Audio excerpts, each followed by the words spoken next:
John 7:10. Ut autem ascenderunt fratres eius, tunc et ipsa scendit ad Deum festum, non manifeste, sed quasi in occulto. And when his brothers went on up, then also he went up to the festal day, not openly, but as though in hiding or privately.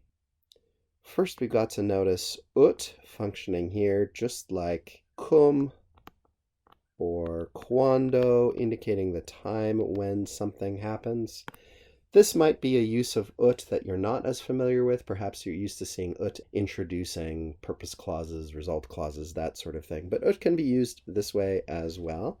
Autem here, I think, probably is just moreover or in addition.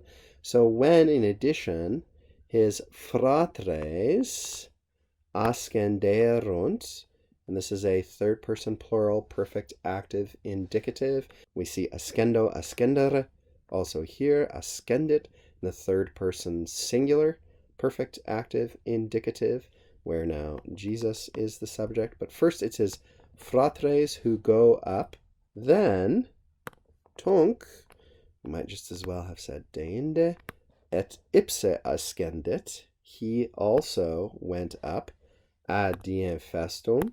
We've seen that phrase enough in the last few verses not to require any glossing. And here's the key idea. Non manifeste, sed quasi in occulto. Now, we've talked about these opposed members of this pair before. We might add, first of all, that we could have said aperte for manifeste, or we could have said pallam, openly, without any hiding, without any attempt to evade the eyes of others. And for in occulto, we could just as easily have said clam, or secreto, or the related occulte.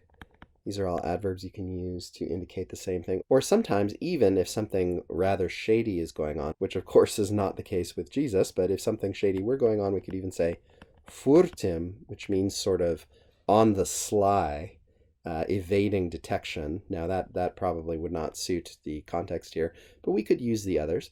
Non manifeste, sed quasi in occulto.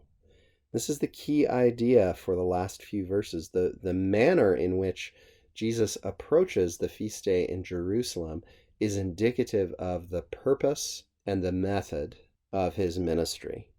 And this is a major difference between the worldly, the mundus-focused, mundus-loving policy of his fratres, in this case, and his own celestial, more heavenly-minded purposes and manner or mode in which he is accomplishing his work.